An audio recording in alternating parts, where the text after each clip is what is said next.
This is Bob King, 2 times USA National Echo Cup champion and 2 times winner of the English Open chainsaw carving competition.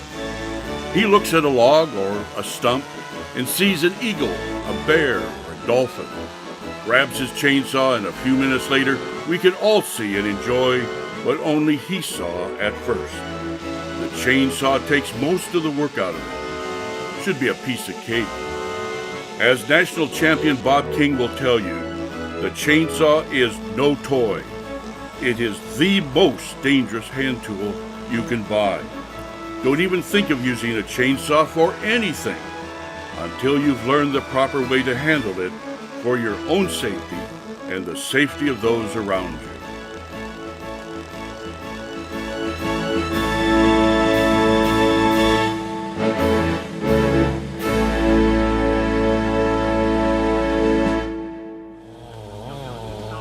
This video is not about becoming a chainsaw artist, nor is it about becoming a professional logger.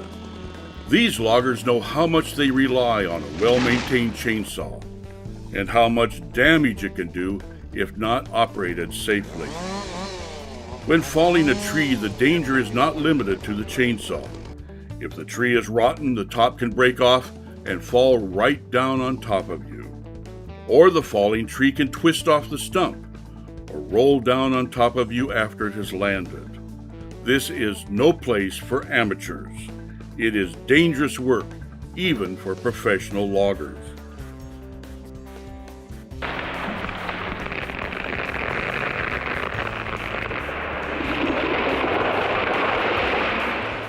After a storm with downed trees everywhere, you might be tempted to use your chainsaw to help remove them. This is another place for professionals only. They have the experience dealing with all the forces involved when trees end up leaning against power lines, other trees, or houses. Chainsaws are meant to cut fast and efficiently, so protect yourself with personal protective equipment. A well-dressed logger wants protection for his head, eyes, ears, legs, and feet. This includes a hard hat, eye protection, and because chainsaws are very loud, hearing protection. Chaps, heavy-duty work boots with ankle support, and gloves are also a good idea. Let's look at them one at a time. First, protection for the head. Traditionally, real loggers wore aluminum hard hats. While metal hard hats are getting popular again, don't wear one if the structural integrity of the hard hat has been compromised in any way with dents, holes, or bad suspension. Get rid of it or replace the bad suspension if that is the problem. Today's logger is more likely to wear a plastic hard hat, available in a great variety of colors and styles. Again, if the structural integrity has been compromised in any way or if there is discoloration, get a new one. Also test the plastic hard hat by compressing it with your hands. When released, it should return to its original shape. Unless you want to join the 300 to 500 people in the logging industry who sustain eye injuries every year, be proactive in protecting your eyes. Use a screen hooked to your hard hat.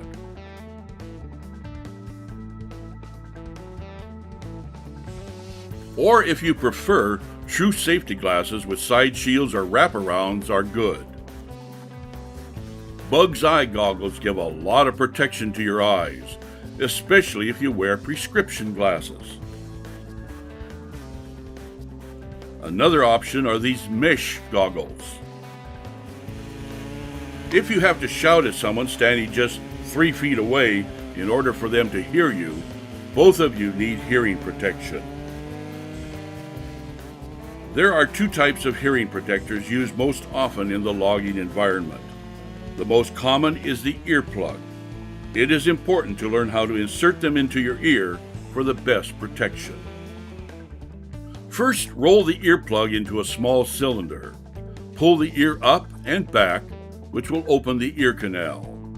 Push the earplug into the ear canal and hold it there for a few seconds until it expands and fills the ear canal.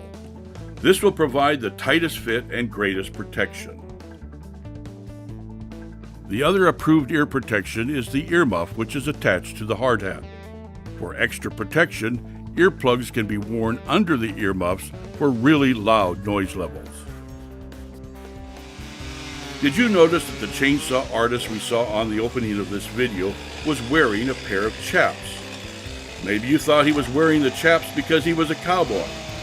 He might be, but he was wearing the chaps because he was using a chainsaw, not because he was planning on riding off into the sunset. Why do you need to wear protective chaps or cut-resistant pants when using a chainsaw? They say a picture is worth more than 1,000 words. Let's take a look. We'll let this piece of ham represent your legs. First, we'll put the ham into a pair of jeans, like you'd normally wear when working. Then we'll let the chainsaw just graze your leg. Oops, I mean the demonstration ham. Wow. That's why the average chainsaw cut takes 110 stitches to sew up. Now let's put the ham in this protective chap, made to protect the legs of the operator. The chaps are made with Kevlar. Let's hit the leg this time with force.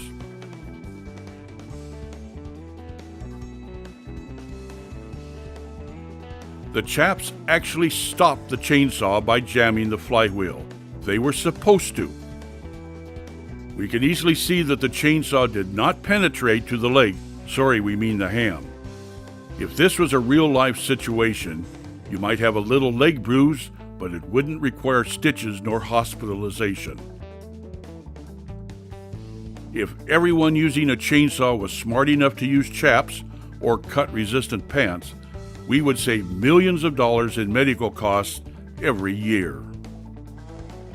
To adequately protect you, the chaps must fit properly. The bottom of the chaps must come down to the top of the work boot.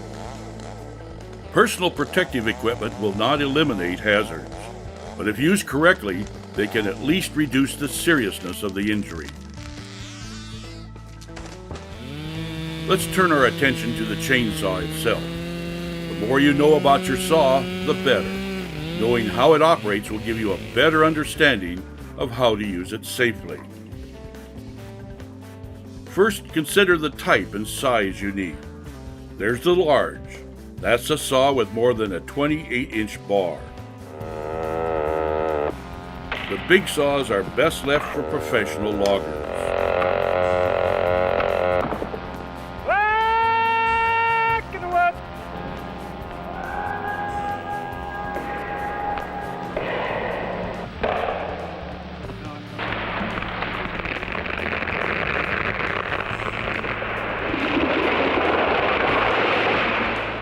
At the opposite end of the spectrum are the small saws, also known as tomato slicers. Their bars are 12 to 20 inches in length. As we saw at the start of this video, this is what the artists use. Other than chainsaw artists, these chainsaws are good for cutting small branches and 6 to 10 inch trees. That leaves the mid-sized chainsaws with a bar that measures from 20 inches up to 28 inches in length. If a chainsaw is not properly maintained, it can be dangerous. This is especially true because the chainsaw is a handheld cutting machine. Let's start with a safety inspection. First, check the chain brake. Try to move the chain. Look for cracks in the chain brake. Then check the screws that hold the chain brake to the frame.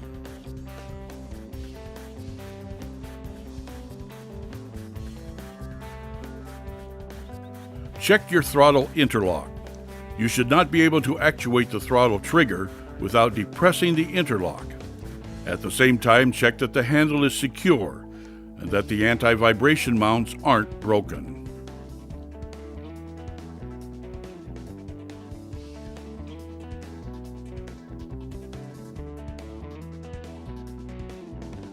Now the engine. Check to see that the air filter is clean. This is the most common problem that prevents your saw from starting. Each manufacturer is different. Follow their recommendations for field cleaning.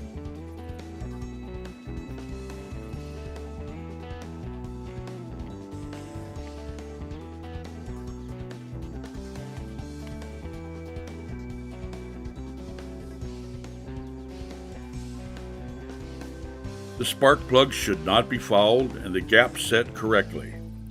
Finally, the muffler should be well secured and all connections should be tight.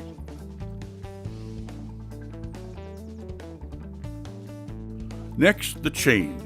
There are a few basic chainsaw maintenance rules concerning the chain. The chain must be correctly tensioned after it has cooled. More chain and bar problems are caused by incorrect chain tension than by any other chain factor. The tension is adjusted by moving the bar in or out. After loosening the nuts securing the bar, turn the adjustment screw to attain the correct tension.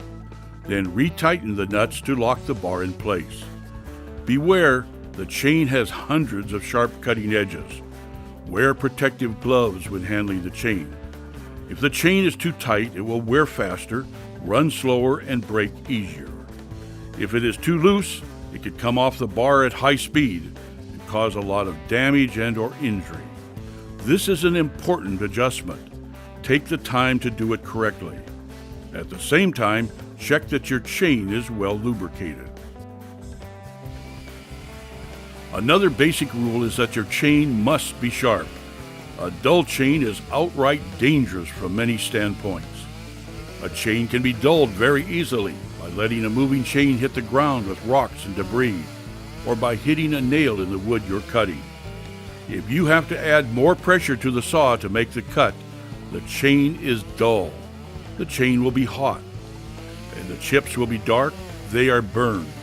Notice how slowly the chainsaw with the dull chain on the left is cutting, even with added pressure.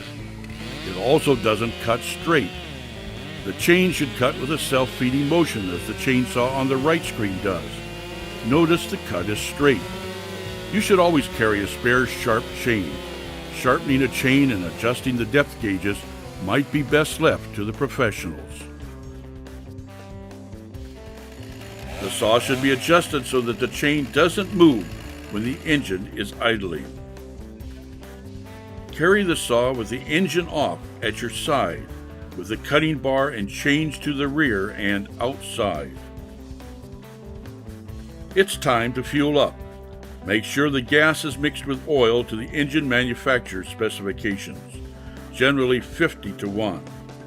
The gas container should be UL or FM approved, and always allow the saw to cool before fueling.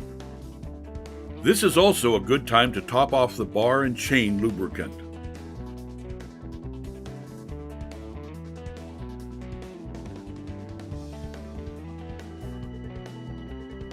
So you're ready to start the saw. This is called the drop start method.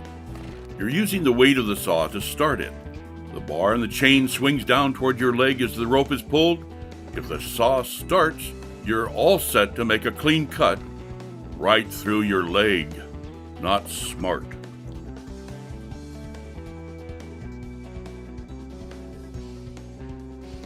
But there is a safer way to drop start your saw. Point your saw away from your body with a hand on the throttle like this. Or better yet, start the saw by putting it on the ground or some solid surface such as a tree stump. If your saw has a compression release, engage it for an easier start. If your saw is cold, engage the choke and pull the starting rope until it pops. Turn off the choke and start the saw. This will prevent it from flooding. If you've been running the saw, always try to start it without the choke, again to keep it from flooding. If then it doesn't start, use the choke. If you put it on the ground, make sure the bar and chain are not entangled with ground cover. Put your right foot in the back trigger handle, hold onto the support handle with your left hand, and pull on the starter rope with your right hand.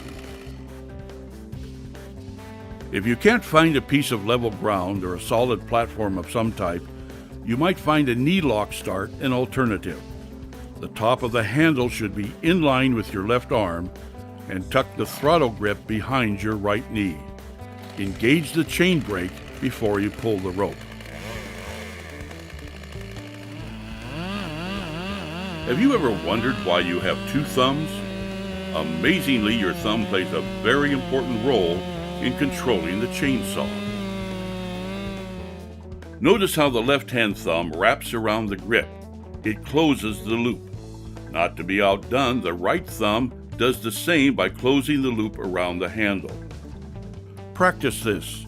You'll be amazed at how much more control you have with a chainsaw. The simple idea of closing the loops with your thumbs really does work. All power saws can cause kickback, but the worst by far is the chainsaw. Most chainsaw injuries are caused by kickback. This is the kickback danger zone. Oregon Saw, a large supplier of chainsaw bars and chains, developed this demonstration jig and video to illustrate the speed of a chainsaw kickback. In case you think you will have time to react once the kickback happens, think again. Rotational kickback takes 0.3 of a second. The average human reaction time is 0.75 of a second. The kickback has done its damage before you can even start to react. What happens is that the chain's teeth will grab hold of the object instead of cutting it. The bar with the chain is thrown up using the speed and force of the saw's engine. Kickback is not something you ever want to experience, not even once. When delimbing trees, make sure the tip of the cutting chain has passed the limb before starting the cut.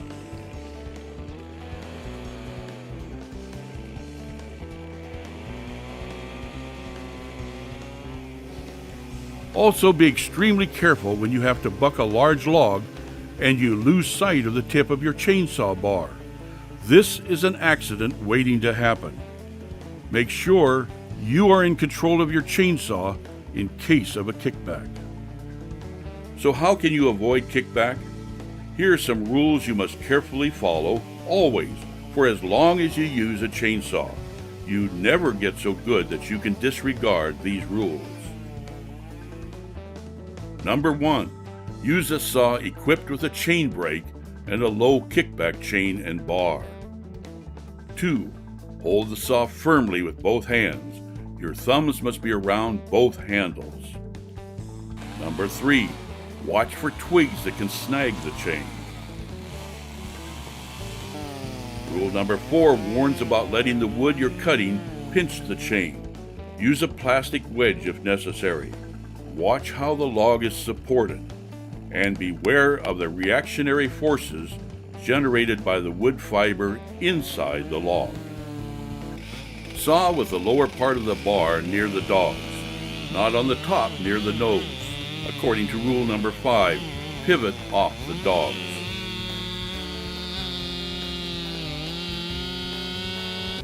Number 6 reminds us to maintain a proper speed when making a cut. Give the wood fiber a chance to react and release tension slowly, especially when dealing with blowdowns. And of course, keep the chain sharp. Let the chain do the work. Rule 7 says that there are very few things more dangerous than a dull chain. And finally, Rule 8 tells us not to reach above your shoulder to cut. See how close that chain is to the operator's face? It's not a good way to shave. We've just given you a series of rules to follow to make working with a chainsaw more enjoyable and safer. They are important, easy to remember, and fairly easy to follow. Now we're going to illustrate actions that are extremely important, but easy to disregard when working in the field. That means for your own safety, and maybe even survival, you need to take what we're going to say and show you very seriously.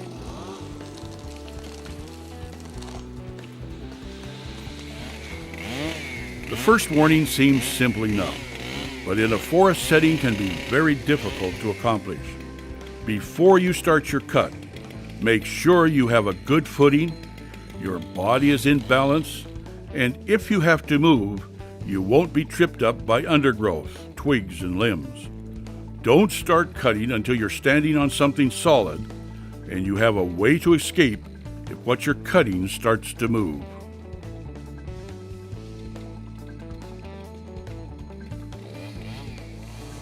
After you've made sure your body is stable, make sure what you're cutting is stable. For instance, the tree might be lying in a delicate balance, and if you buck off a section, the rest of the tree might move in an unpredictable manner, causing serious injury.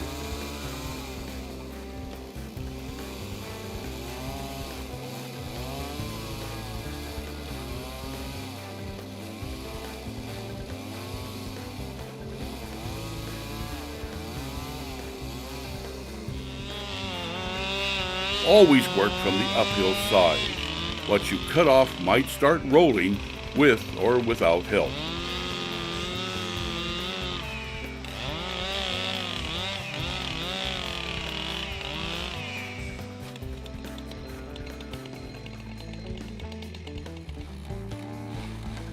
There will be times when you're tempted to hold onto the saw with one hand while balancing your body with the other. Stop. That's an indication your body is not in a position to safely make the cut. Always keep both hands on the saw when cutting, and remember to keep both thumbs wrapped around the handles.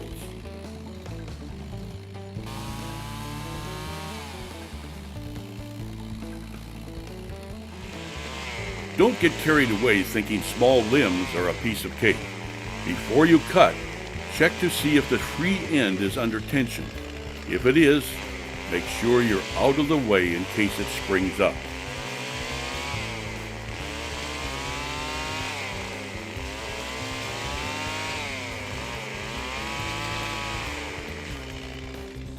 Now here's information we've already talked about, but it's worth mentioning again.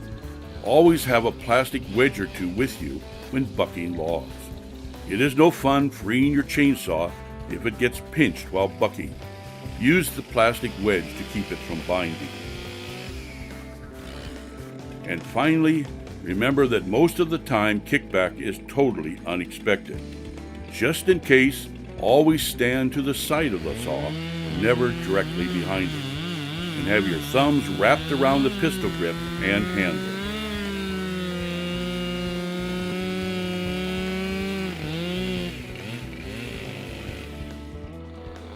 Let's sum up what we've learned about chainsaws.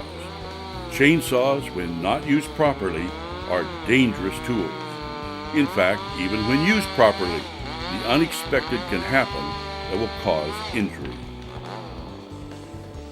Dwayne Evans, Vice President and Operations Manager of the Port Blakely Tree Farm, can personally testify to the importance of always being ready for the unexpected. Well, I was falling timber, and I fell a small cedar tree, taped out the first log, marked it with my chainsaw, walked out to the top of the log, was just going to nip the top of it out. It was laying in some vine maples. I just undercut it. As soon as I touched the top, the log sprang, threw me off the log. I assume I rolled over the chainsaw, and I cut myself from here to here. And everything was not supposed to be hanging out, was hanging out. I stood there, and obviously I had first aid training.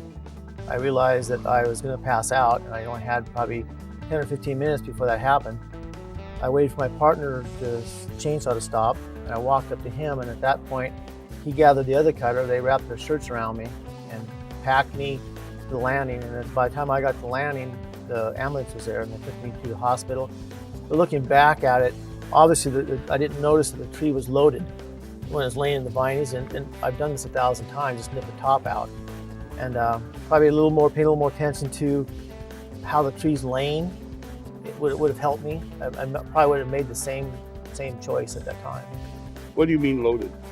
When the tree falls, it fell, and the way it landed, it had flipped the top over from the butt of the tree, so it was actually bent.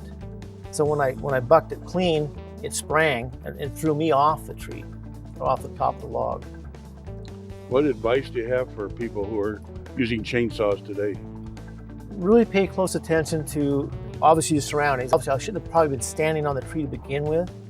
I probably should have been on the ground, but you really need to pay attention to if the tree's straight, or trees have natural kinks to it. Make sure that there's nothing in the way that's forcing that direction of the tree, so that it's not loaded up, so it doesn't spring free either at you on the ground, spring at you or away from you, and like what happened to me, pull the saw out of your hands. So Did the saw have the safety features on it? yeah, it was a brand new saw, had the safety catches and everything. Just that I think that because the way it happened to me, I didn't trip the safety catch or the brake on it. And so when the saw landed, or maybe happened to me later, I'm not really sure what happened, but I laid across the saw as I tumbled through the brush. Being alert to the entire cutting environment can help prevent serious chainsaw injuries.